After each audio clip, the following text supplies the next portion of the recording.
नमस्कार, स्वागत है आप सभी का लाइव 24 में और मैं हूं आप सबके साथ दिशा कटारिया। शुरुआत करते हैं आज की बड़ी खबरों से। सूबे के गन्ना विकास मंत्री सुरेश राणा ने सरकार की उपलब्धियों को जनता के बीच रखा, तो वहीं सरकार को किसानों के साथ बताया। गन्ना मंत्री के अनुसार जब सीएम योगी की सरकार बनी थी तब 5 से 6 सालों का मिलों पर किसानों का बकाया था। इसमें सरकार ने किसानों के गन्ना भुगतान को ध्यान केंद्रित किया और किसानों के भुगतान को क्लियर कराया। मंत्री जी के अनुसार सरकार ने गन्ना किसानों का 1,12,829 करोड़ रुपए गन्ने का भुगतान किया है। मंत्री जी ने जहां किसानों की समस्याओं के निस्तारण के लिए सरकार को कटिबद्ध बताया, तो साथ ही सरकार को किसानों के साथ बताया।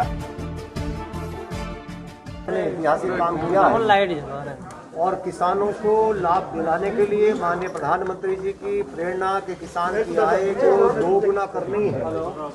उस दोगुना करने की दिशा में माननीय योगी आदित्यनाथ जी के नेतृत्व में गन्ना विभाग के द्वारा उत्तर प्रदेश में जो ऐतिहासिक काम किए गए हैं उनके लिए आज की ये प्रेस रखी गई है। और मैं कह सकता हूँ आदरणीय योगी जी के नेतृत्व में 1,12,600 करोड़ रुपए का गन्ना किसानों का भुगतान हुआ है। मंत्री जी ये तो हो गई ना, इसके ऊपर बात तो लंबी हो गई, हम लोगों ने ले लिया। 5 वर्षों के भुगतान से भी बहुत ज्यादा है और लगातार चाहे खांडसारी की स्थापना हो, चाहे गन्ना किसानों का भुगतान हो, जहां बहुजन समाजवादी पार्टी की सरकार में 19 चीनी मिलें यूपी में बंद हुई। बलिया शहर में बिहार से नाबालिग लड़कियों को लाकर मोटी रकम में बेचने का भंडाफोड़ पुलिस द्वारा किया गया। पुलिस और मजिस्ट्रेट ने संयुक्त रूप से मकान में छापा मारकर नाबालिग लड़की को जहां मुक्त कराया, तो वहीं एक महिला को हिरासत में लिया। पीड़ित लड़की ने बताया कि उसके मौसा अपने रिश्तेदार को मोटी रकम देकर इस धंधे में डाल गए थे। लड़की बिहार के मोतिहार की रहने वाली है, जिसको मौसा ने भारी रकम देकर सेक्स रैकेट के धंधे में धकेल दिया था। तो पुलिस ने नाबालिग को मुक्त करवाकर लड़की को आजाद कराया, तो साथ ही बाकी आरोपियों की तलाश की जा रही है। मोतिहारी से लाया गया। कौन लाया? छोटेलाल को। कौन है छोटेलाल? छोटेलाल कौन है? मेरा मौसा है। यहाँ पे लाके किसके यहाँ रखा था? हाँ? यहाँ पे लाके किसके यहाँ रखा था? ये जो है ना, हमको पता नहीं था, बोल रहा था तुम्हारा बाजी है, जाओ उसके घर। अच्छा। तो हम बोले कि ठीक है, मैं बाजी जान के अपन आए। हाँ, अब हम कहने कि हमको पैसा दे के ले आ गए। तुम्हारे पिता का क्या नाम है? साहिब। हाँ? साहिब। साहिब पूरा नाम बताओ, पूरा नाम बताओ। साहिब। आगे साहिब के आगे? हाँ? साहिब क्या? साहिब खलीफा नाम है साहिब। साहिब। मोतिहारी में कौन मोहल्ले की रहने वाली हो? अमुआ खटार। अमुआ के पास। हाँ। अभी कहाँ हो तुम? अभी बलिया में रहती थी। बलिया में रहती थी। किसके यहाँ रहती थी? जो गुलशन खातून है ना। छोटेलाल ने तुम्हें कितने पैसे में दे के गया? हमको पता नहीं, पैसा दिया तुमको उतना मालूम। तुमको पैसा देता है? कौन? तुमको पैसा मिलता है? हमको नहीं मिलता है पैसा।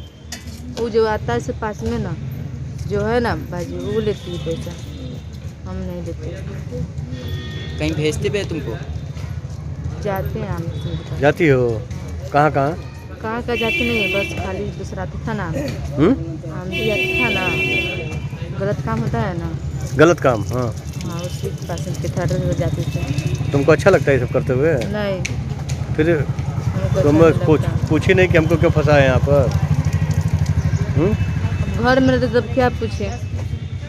तुम कहे नहीं कि हमको यहाँ से हटना है? हम बोले को बोल। तुम यहाँ रहना चाहती हो? हाँ? हाँ? यहाँ रहना चाहती हो कि नहीं? नहीं रहना चाहती। कल सीडब्ल्यूसी की सूचना पर सीडब्ल्यूसी के अधिकारी मजिस्ट्रेट, हमारी महिला एसओ और उनके साथ में पुलिस बल ने एक मकान पे छापा मारा, जहां पर एक 15 वर्षीय एक लड़की बरामद हुई और उसे सीडब्ल्यूसी वालों ने महिलाओं के सहयोग से पूछताछ की है और उसके बताए अनुसार थाना कोतवाली बलिया पर अभियोग पंजीकृत कर लिया गया है और इसमें एक महिला जो उसको जिसके साथ वो रह रही थी उसको गिरफ्तार करके जेल भेजा गया है। कहाँ की लड़की थी वो? लड़की बलिया की नहीं है, बाहर की है। जी। तो किस पर्पज़ से यहाँ उसको रखा गया था? अब पर्पज़ जो अभी उन्होंने बताया है वो तो अभी उसका 164 का बयान होगा, सभी कुछ होगा और उसका कहना है कि अभी मुझे यहाँ पर रखा गया और जो महिला गिरफ्तार हुई है उसके द्वारा कुछ गलत कार्य के लिए उसको प्रेरित किया जाता था, ऐसी बात उसने बताई है, ऐसा एफआईआर में अंकित है। झांसी में इंडियन रेड क्रॉस सोसाइटी और जिला प्रशासन के संयुक्त तत्वावधान में असहायों की सहायता के लिए निःशुल्क अस्थायी रैन बसेरे का शुभारंभ पुलिस महानिरीक्षक सुभाष सिंह बघेल के साथ जिलाधिकारी आंध्रा पामसी द्वारा किया गया। इस मौके पर नगर आयुक्त अवनीश राय के साथ सोसाइटी के चेयरमैन धर्माचार्य हरिओम पाठक मौजूद रहे। आईजी सुभाष सिंह बघेल ने इस मौके पर कहा कि 100 बेड का यह रैन बसेरा गरीबों के लिए सर्दी में वरदान साबित होगा। तो वहीं इस रैन बसेरे में लोगों को कंबल और खाने की सामग्री भी दी जाएगी। लगभग 5 शेल्टर होम्स है जो सरकार अपनी तरफ से बनाया चुका है और इस 5 शेल्टर होम्स में लगभग 500 लोगों को सोने की व्यवस्था भी है। ये लहरगेट में है, मेडिकल कॉलेज के सामने है, कृष्णा नगर में है, हर जगह पे इस शेल्टर होम की व्यवस्था हम लोगों ने सुनिश्चित कराया था। लेकिन मुख्य रूप से जो झांसी शहर में चित्रा चौराहा, सिपरी पुल, एलाइट के आसपास बहुत सारे लोग जो घुमंतु है वो लोग अपना रोजी रोटी के चक्कर में यहाँ पे आते हैं और फुटपाथ पे सोने की एक दुविधा हम लोगों को देखने को मिल रहा है। पिछले एक हफ्ते से हम लोग इन लोगों को शेल्टर होम पे बसाने की सारी व्यवस्था भी सुनिश्चित कर रहे हैं, जिसमें बस स्टैंड में, लहरगेट में बहुत सारे लोगों को अकोमोडेट भी किया था। लेकिन कुछ अस्थाई रैन बसेरा ना होने की वजह से यहाँ झांसी की कुछ NGOs, हमारे रेड क्रॉस, इन सब लोगों से हमने आह्वान किया था कि कोई रैन बसेरा ऐसे बनाना चाहते तो फिर अस्थाई रैन बसेरा सुनिश्चित किया जाए रिजर्व पुलिस लाइन के आसपास, चित्रा चौराहे के आसपास और शिक्षा परिषद के ऑफिस के आसपास। तो आज एक नई पहल है हमारे रेड क्रॉस के माध्यम से, एक अस्थाई रैन बसेरा जो 100 बेड है, जो 50 पुरुषों के लिए और 50 महिलाओं के लिए रात में ठंड से बचाते हुए सोने की जो व्यवस्था सुनिश्चित करना है और यहीं पे उनकी खान पान की वितरण और यहीं पे उनकी कंबल की वितरण और यहीं पे सोने की जो 100 बेड की व्यवस्था हम लोग सुनिश्चित करा रहे हैं। और आने वाले जो ठंडी दिनों में हम लोग और 2-3 अस्थाई रैन बसेरा हर जगह पे स्थापित करने की व्यवस्था सुनिश्चित कर रहे हैं। इसके लिए जनपद झांसी के नगरवासीगण, हमारे रेड क्रॉस और झांसी की जो सर्वधर्म समिति और झांसी में जो हमारे NGOs है, उन सब लोगों को बहुत बहुत धन्यवाद और मुख्य रूप से पुलिस विभाग को शत धन्यवाद कि पुलिस की एक जिम्मेदारी तय की गई है IG साहब की अध्यक्षता में कि फुटपाथ पर कोई अगर सोते हुए मिले उनको तत्काल अस्थायी रैन बसेरा में लेके आए और उन लोगों की ठंड से बचाने के लिए सारी व्यवस्था भी सुनिश्चित किया जाए। सीतापुर के लहरपुर के औरी शाहपुर में प्रधान की मनमानी के चलते तहसील प्रशासन की मिली बस से गरीब पीड़ित की भूमि पर जबरन कब्जा कराने का मामला सामने आया। पीड़ित द्वारा आरोप लगाए गए कि प्रशासन की मिली बस से प्रधान द्वारा अवैध पट्टे आवंटित कर दिए गए, जिसमें लोगों के मकान बन रहे हैं। तो सवाल ये उठता है कि पट्टे कैसे आवंटित हो गए, जबकि कोर्ट में मामला विचाराधीन है। तो मामला प्रशासन के संज्ञान में है, तो वहीं देखना होगा कि क्या कार्रवाई प्रशासन करता है। ये मतलब हमारे बाबा की इनकी विरासत हमारे बाबा के नाम, जिसके पिता हमारे और उसी जमीन पे अब जो इस वक्त मौजूदा प्रधान हैं वो ग्राम सभा की सदस्य। क्या नाम है प्रधान का? नाम है सुभाष वर्मा। अब क्या विवाद है? क्या अब विवाद ये है कि मतलब हमारा स्टे इलाहाबाद बोर्ड में उस स्टे को न मानते हुए अवैध कब्जा किया जाए। ये पट्टे जो बनाएगी क्या फर्जी? ये मतलब हमारे इंतजाम में है। जो पट्टे प्रधान द्वारा बनाए गए या क्या फर्जी बनाए गए? हाँ, ये फर्जी माने गए। अब उससे क्या बना जाए, क्या काम किया जाए? अब मतलब यहाँ पे कानूनी का काम चलेगा। कौन लोग कब्जा कर रहे हैं उस पर? मतलब पासी। अच्छा, कितने लोग हैं? वैसे पट्टा तो 59 बने हैं, उसमें कुछ पासी हैं, कुछ लोग हैं। जो आपकी ज़मीन पर कितने लोग कब्जा कर रहे हैं? 8 इस वक्त पर सब मतलब वही 10 या 12 लोग हैं, सब पासी। अच्छा, वो इसमें 2 लोग हैं।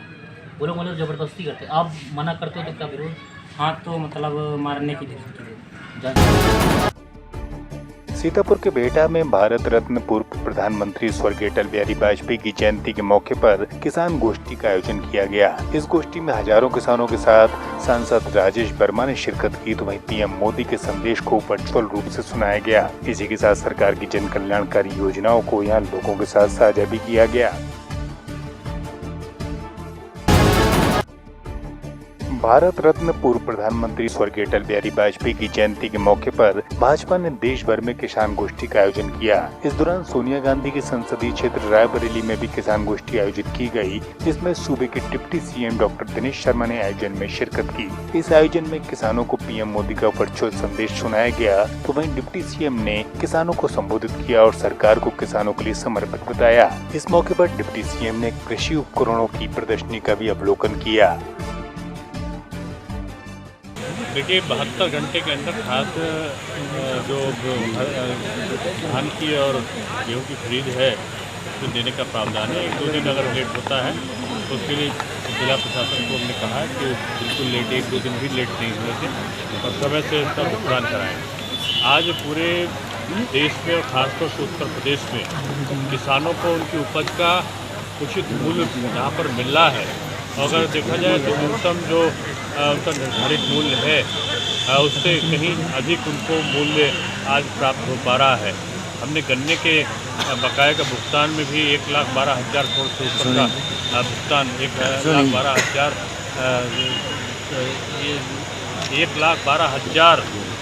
करोड़ से ऊपर का भुगतान उनको कर चुके हैं। सर यूपी शिक्षा मॉडल और दिल्ली शिक्षा मॉडल पर खुली डिबेट होनी थी। आज पूरे देश पे खासतौर से उत्तर प्रदेश में अगर देखा जाए तो जो नहरों का पानी है उसको सिंचित भाव में आज ठीक से वहाँ गाँव तक पहुँच रहा है। बिजली अपने समय से आ रही है, गांव-गांव बिजली के कनेक्शन किए गए हैं। गांव-गांव अगर देखें तो प्रधानमंत्री आवास का निर्माण कराया गया है, टॉयलेट शौचालयों का निर्माण कराया गया है, प्रधानमंत्री आवास दिए गए हैं, प्रधानमंत्री सम्मान राशि दी जा रही है। अगर देखा जाए तो आज एमएसपी का मूल्य से भी उचित मूल्य एमएसपी जारी करते हुए उससे कहीं अधिक मूल्य आज किसानों को दिया जा रहा है। तो उत्तर प्रदेश में और पूरे देश में किसानों के प्रति सरकार इस बात के लिए संकल्प है कि उनको उनके जो आमदनी है वो दोगुना 2022 तक दोगुना उनको कर दे। इसके लिए सरकार प्रयत्नशील है। इसलिए आज ये सारे कार्यक्रम आज जो थे वो हमारे विभिन्न प्रकार के जो ब्लॉक स्तर पे ये कार्यक्रम आज आयोजित हुए हैं और भारी संख्या में लोगों ने प्रधानमंत्री जी का जो सारगर्भित जो भोजन था जिसमें उन्होंने बताया कि किस प्रकार से लोग दिग्भ्रमित करने का षड्यंत्र रच रहे हैं, उससे बचने का जो उन्होंने दिया है वो काफ़ी। मेरे साथ इस बुलेटिन में इतना ही। देश दुनिया तमाम बड़ी खबरों के लिए देखते रहे Live 24।